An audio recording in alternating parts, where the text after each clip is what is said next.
ایک قافلہ مدینہ شریف جا رہا تھا تو حضرت عبد الرحمن جامی بھی قافلے میں شامل ہیں۔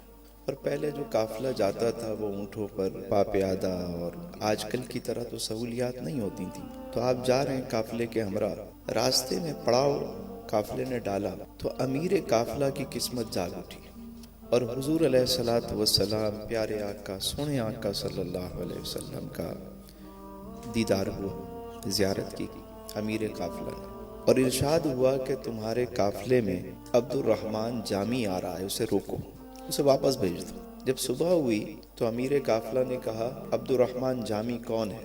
آپ نے فرمایا لبیک میں ہوں۔ فرمایا بھائی آپ نہیں جا سکتے۔ حیران ہے کہ یہ کیا بات ہوئی، میں کیوں نہیں جا سکتا؟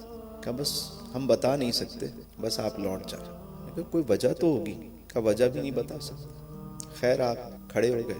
جب قافلہ آگے بڑھا تو پیچھے اونٹ والے تھے جو سامان لے کے قافلے کا پیچھے چلتے تھے، تو آپ نے اس میں سے ایک اونٹ والے سے بات کی کہ تم ایک کام کرو، اپنے سامان میں مجھے کہیں چھپا لو، تم جانتے ہو کہ میں بھی بڑی محبت سے جا رہا ہوں، اب پتہ نہیں امیر قافلہ کو کیا ہوا، اس نے مجھے منع کر دیا، لیکن تم ایک کام کرو، مجھے اس سامان کے اندر ڈال دو، سارا دن میں چھپا رہوں گا، رات کو جب قافلہ کہیں رکے گا تو مجھے بھی کھول دینا، آزاد کر دینا، میں بھی اپنی ضروریات پوری کر کے پھر صبح سویرا ہونے سے پہلے اس میں داخل ہو جاؤں۔ اس کو بھی رحم آ گیا، اس نے کہا ٹھیک ہے جی کوئی بات نہیں، چلیں۔ اب دوسری رات جب پڑاؤ ڈالا تو پھر امیر قافلہ کو زیارت ہوئی اور پھر یہی حکم ہوا کہ جامی اب بھی آ رہا ہے، اسے روکو۔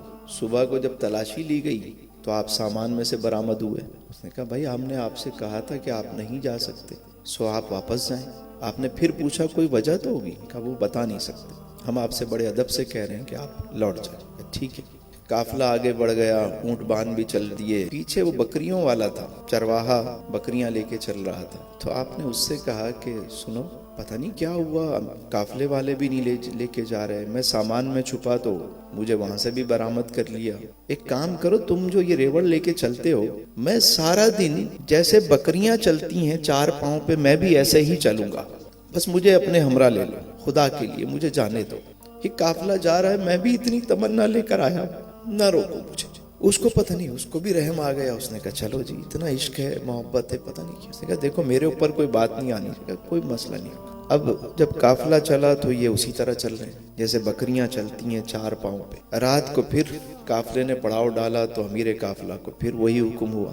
اب جب تلاشی لی تو آپ بکریوں میں سے برآمد ہو گئے۔ اب ذرا انہوں نے سختی کی، انہوں نے کہا کہ ہم نے آپ سے ہر طریقے سے کہا کہ آپ نہیں جا سکتے، آپ پھر بھی چلے آ رہے ہیں، آپ یہیں رکیں، اب ہم ہر طریقے سے سرچ کریں گے، آپ کسی بھی چیز میں اب ہمیں نظر نہیں آنا چاہیے، یہیں رکیں آپ، اور سب سے کہا کہ دیکھتے رہنا کہ یہ شخص کہیں داخل نہ ہو جائے قافلے میں۔ آپ وہاں کھڑے ہیں، قافلہ چل رہا ہے، آہستہ آہستہ قافلہ آگے بڑھ رہا ہے، صبح کا وقت ہے اور عبد الرحمن جامی کھڑے ہیں، مدینے کا قافلہ جا رہا ہے اور آپ کھڑے ہیں۔ کھڑے کھڑے جب قافلہ دور ہونے لگا تو یہ جدائی برداشت نہ ہوئی، تو آپ نے فرمایا کہ نسیمہ جانب بطحا گزر کن، اے صبح کی ٹھنڈی ہوا، اے نسیم سحر، میں تو نہیں جا سکتا وہاں، میں تو مدینے نہیں جا سکتا، پر تو جا سکتی، پابندی مجھ پہ ہے، تجھ پہ تو پابندی نہیں ہے۔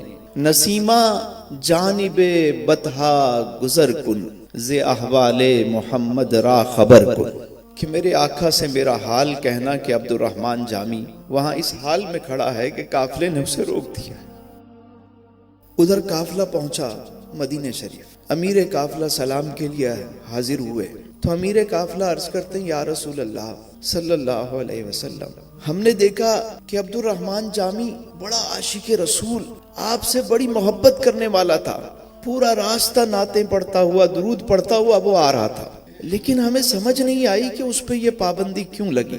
تو ارشاد ہوا اے قافلے کے امیر سن، عبد الرحمن جس تڑپ کے ساتھ آ رہا تھا، جس محبت اور جس لگن کے ساتھ آ رہا تھا، تو محبت کا یہ تقاضا تھا کہ وہ جس وارفتگی کے عالم میں آ رہا تھا، تو عشق کا تقاضا یہ تھا کہ ہمیں بھی باہر آ کے اس کا استقبال کرنا پڑتا۔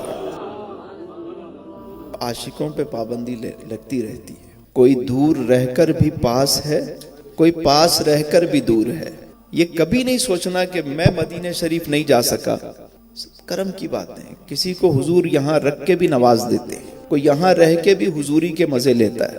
بہت سارے لوگوں کو ناز تھا کہ بھئی ہمارے پاس تو 2 سال کا ویزا لگا ہوا ہے، جب چاہیں ہم چلے جائیں، ہم تو بس ٹکٹ لیتے ہیں اور پہنچ جاتے ہیں. پینڈیمک نے سب سمجھا دیا کہ جا کے دکھاؤ. وہاں کوئی پیسے سے نہیں جاتا، وہاں جب بھی کوئی جاتا ہے وہ کرم سے جاتا ہے. یہ سب کیفیات.